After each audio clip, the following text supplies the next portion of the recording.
Welcome to Accreditation Made Easy, the podcast that takes the stress out of accreditation. I am your host, Areaka Jewell, and in each episode, we'll deliver actionable tips, expert insights, and practical strategies to help streamline the process.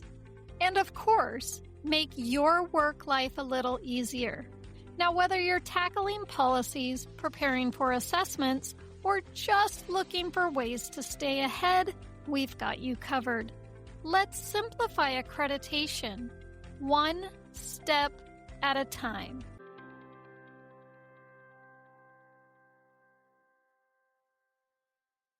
Today's episode came to me last week during a recent mock assessment, a real-world moment. I had made a suggestion to the accreditation manager to provide a list of not applicable standards to the assessors ahead of time. And that accreditation manager asked me one simple question after I made the recommendation. She said, "Do you have a helpful tip on that?" And I realized that I didn't yet. Hey friends, welcome back to another episode of Accreditation Made Easy. I am your host, Areaka Jewell. So today we're talking about reports that are generally helpful to assessors, not because they're required, but because they make the assessment process smoother for everyone involved. Now, let's start with the most impactful one, a not applicable, and if it applies to you, elected for exemption list. That is, if your accreditation discipline allows you to take any exemptions. If not, then just the not applicable list is still just as important. Okay, let me do a quick sidebar. In your not applicable standards, you know, the ones that you mark the status as not applicable, do you put anything in the standards that says your agency doesn't have anything, any sort of note, or do you just mark the status as not applicable and leave it blank of any attachments? It's okay if you do, but let me tell you what happens when I'm an assessor and I'm cruising right along, I'm reviewing the standards, and I get to one that has absolutely nothing in it. There's no attachments, it's blank. So I pause and I try to decide why. I may switch tabs from the attachment tab to the status tab and try to see what the AM marked for the status. And if it says in compliance and there's nothing in the file, we kind of have a problem.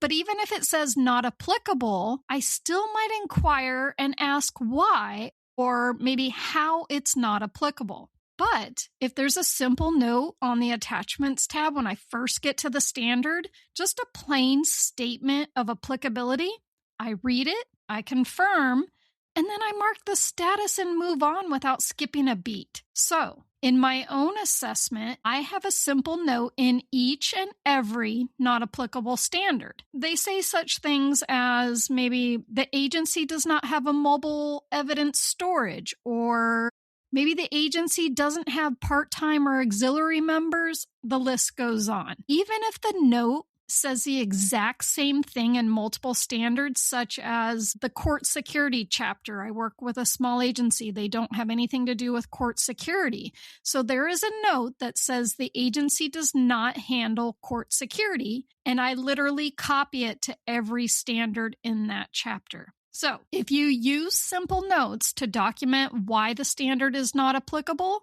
which again, I highly recommend, pulling them together in a complete list is actually super simple. To do so, you just go to the root of your assessment, which is the main page when you click on whatever you have your assessment named, and it has the various tabs across the top. Go to the attachment tab, filter the attachments by simple notes, and then when you get all your simple notes, I want you to sort the column where the status appears. And you might need to click on it. It's the header labeled status over that column.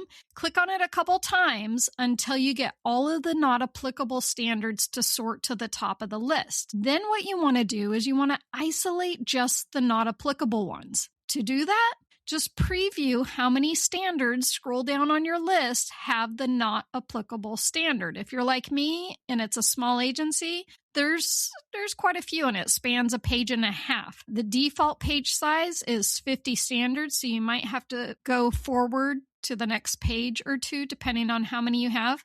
But once you determine how many not applicables you have, or maybe you already know that number, change the page size, which is just above the header section, to the exact number of not applicables, and then click the button called Change. What that's going to do is it's going to only show you the not applicable standards that have a simple note.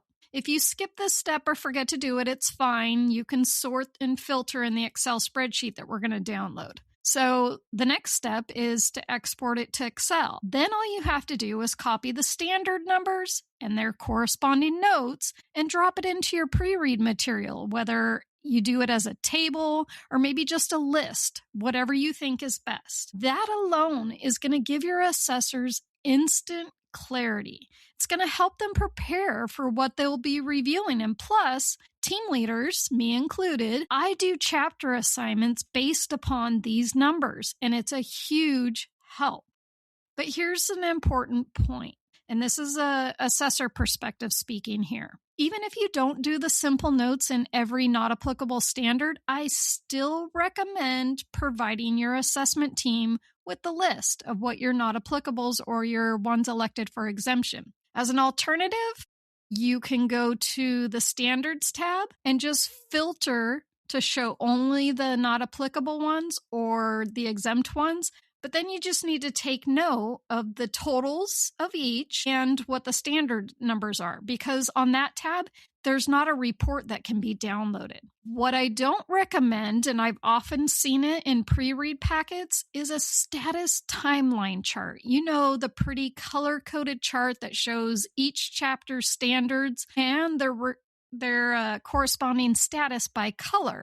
While this chart is totally fine to use internally, it gives your agency internally a big overview, I don't recommend it for assessors. And the reason for that is it then requires the assessors to manually count. They got to decode the colors and then manually count which standards are not applicable or taken for exemption. That's a lot of extra work that they shouldn't have to do. Remember, team leaders are going to often use this information early on to assign their chapters, so having it clearly laid out up front is going to make a big difference. Next up, interviews and observables. This is one of the most helpful on-site tools that you can provide.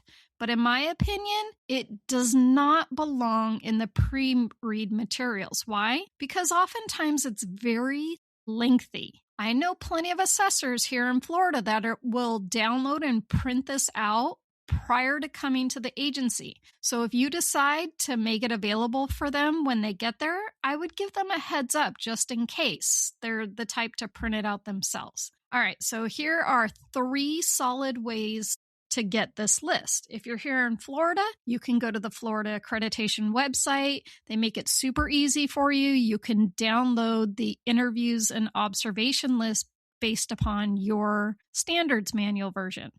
Another option, go into my content hub, and I have plenty of examples of lists that other agencies created themselves and use. Some are a little bit more condensed than the longer version one. The Florida Accreditation Office one is literally the full standard of every standard that has an interview or observable component. So some of the examples in my content hub are kind of reduced and just organized differently. Lastly, you can create your own by going through each individual standard and identifying which ones have an interview and or observable component and make your own list. The key is having it printed and available to the assessors in their workspace. So when they're ready to go do an interview or go observe a facility or equipment, they don't have to hunt for what's required, or worse, do what I do and go off of my memory. All right. Last helpful report for assessors, I would say, is the compliance tally. This is a report that basically gives a big picture snapshot of all the standard statuses, and Here in Florida, again, it's required in the final report that the team leader writes. It can also be shared as a reference if you want to put it in your pre-read materials, but it's completely optional. At one time, there was a fancy Excel spreadsheet that did all of the magical calculations for you, and it was circulating throughout Florida. But now if you talk to people, they either don't even know it exists or they don't know where to find it. Until, of course, they talk to me, the dinosaur who hunted down a copy of the original spreadsheet. I made a few updates and I cleaned up the instructions because, as you know, if you've been around, the old report builder is where you used to run this report is no longer available. All right, I updated the instructions and I include how to run the appropriate report in Analytics, which is basically a status all roles report. The report itself, it's pretty self-explanatory. You fill in the required fields and the appropriate information, then click the blue circle button to run the report. The next step is critical, so listen very carefully. To download the results to Excel, you need to click on the 3 vertical dots in the upper right-hand corner of the summary table. Not the ones in the upper right-hand corner of the window, but the summary table. You might have to hover in that general area until they appear. Then choose Download, pick Excel as the format, and lastly, click on the advanced option and choose Show All Results. If you miss that step, the Show All Results step, it'll only give you the standards showing on the one-page dashboard display, not all of the standards. So make sure you choose Show All Results and then click Download. From there, you're either going to use the pre-formatted spreadsheet that I talked about for Florida, or if you're subscribed to my paid content hub, you'll see a link to the updated compliance calculator in your email. Otherwise, it's in the Forms and Templates folder. I'll also do everyone a solid, and I'll put a link to it in the show notes of this episode. If the Florida calculator doesn't apply to you, you can always open the Excel spreadsheet that you just downloaded from PowerDMS and sort and count each status. Whatever method you use, the goal here is the same. You want to give assessors a clear understanding of where the agency stands overall. At the end of the day, these reports aren't about doing extra work. They're about doing smart work. Anything that reduces guesswork, counting, the back and forth is going to make the assessment smoother, and assessors absolutely will notice when you've thought ahead. If you want to see some examples or walkthroughs of any of these, I'll provide a link to the companion resources in the show notes. If you're not yet signed up for my free content hub, head over to www.accreditationacademy.net/sign up or click on the link at the bottom of the show notes. You won't regret it. Do it today. If you're already signed up, please consider sharing the link with someone else. That's it for today, friends. Thanks so much for listening, and until next time, let's keep making accreditation easy, one step at a time.